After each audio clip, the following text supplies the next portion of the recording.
This is Plant-Based Briefing, The Perils of Plastics Extend to Our Pets, by Aidan Charron at the new lead posted at all-creatures.org. And I'm Marian Erickson. This is the curated content plant-based podcast where I narrate articles on plant-based and vegan living with permission in about 10 minutes or less every weekday. And I'm pleased to have permission from all creatures to share their content. So now let's get to today's plant-based briefing. The Perils of Plastics Extend to Our Pets, by Aidan Charron at the new lead posted at all-creatures.org. By now, you'd practically have to be living on Mars not to have heard about the health risks associated with plastics and the toxic chemical cocktail used to produce them. Almost all plastics are derived from fossil fuels and have been found to contain over 16,000 chemicals, many of which are considered hazardous. Shockingly, despite evidence of harm, the U.S. regulates only 6% of chemicals used to produce plastic, leaving potential health risks from most of the chemicals unchecked. As plastics break down, they don't disappear. They degrade into smaller pieces known as microplastics. When we eat, drink, or inhale microplastics, they leach plastic chemicals directly into our bodies. To bring attention to these dangers, EarthDay.org released a report last November called Babies versus Plastics, highlighting infants' heightened plastic exposure and vulnerability to health risks. It makes for grim reading. Microplastics and their additive chemicals are linked to interruptions in maternal-fetal communication, damaged DNA, attention deficit hyperactivity disorder or ADHD, autism, early-onset puberty, and some forms of cancers. Writing that report, I discovered that crawling on the floor puts babies at increased risk of inhaling microplastics in household dust. And since babies chew on everything, they're also more likely to ingest microplastics. The report made me wonder about my own plastics exposure and about my two rescue dogs, Buzz and Sally. Since dogs and cats crawl on the floor and chew on everything their whole lifespan, are pets, like babies, especially vulnerable to microplastics?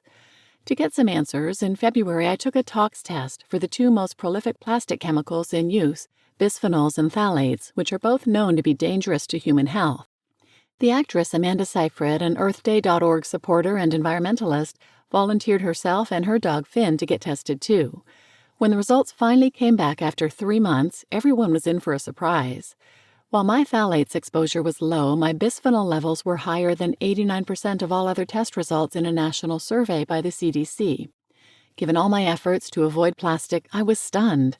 I don't use single plastic bottles, I avoid non-stick cookware, and I never wear polyester, yet I still tested high for bisphenols. Amanda and Finn's results showed the opposite. They both tested low for bisphenols but very high for phthalates. The test results inspired me to do more digging into the hidden dangers our pets face from plastics in our homes, resulting in a new report, Pets versus Plastics, linked here, released this July. The findings are enough to keep any pet parent up at night. Just like the rest of us, research shows pets are breathing in the plastic microfibers in household dust, which shed from our carpets, bedding, and clothes. For example, studies have found high levels of plastic-related flame-retardant chemicals used on clothes and carpets in the blood serum of dogs and cats. Cats and dogs also ingest plastics. Cat food cans nearly all have a PVC-based coating, while most dog food cans use a bisphenol coating. Both can leach into their food. Additionally, pet food can contain improperly removed plastic packaging from restaurant waste, as well as the plastic ear tags from carcass heads. While the research has just begun, plastic chemicals have already been associated with a variety of pet health issues, including potential infertility, liver and kidney damage, and cancers.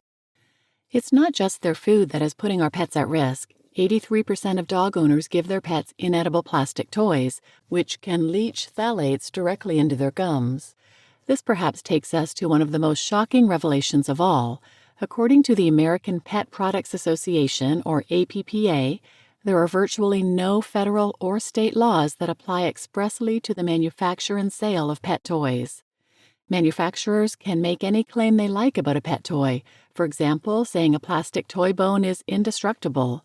If your pet is unlucky enough to be hurt by this so-called indestructible toy, it's not the toy manufacturer's problem, it's considered your fault.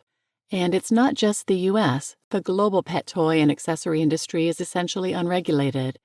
After writing this report, it became clear to me that the safety of 1 billion pets worldwide, which support an industry set to be worth a staggering $500 billion by 2030, is not paramount. Amanda is reviewing Finn's food as she suspects that the packaging is the source of the phthalates. I have thrown out Sally and Buzz's plastic toys, and I started cooking their meals for them because it's the only way I know they're not eating plastics. The dogs love it, of course, but it feels like I'm having to go to extreme measures to keep them safe. Plus, I'm aware that many dog owners won't have this luxury. It shouldn't be on us to figure out how to protect our pets, our babies, and ourselves from plastics. We need our political leaders to stand up to plastic producers and slash plastic production by 60% by 2040. Most importantly of all, we need the pet industry to be held accountable for not putting pet safety first. Until they are, pet owners need to be vigilant. You just listened to The Perils of Plastics Extend to Our Pets from Aidan Charron at thenewlead.com, posted at all-creatures.org. And I'm your host, Marian Erickson. And wow, I was not aware of this. It makes sense that babies and companion animals are ingesting plastics. It didn't occur to me to think about carpeting in the home. Wow.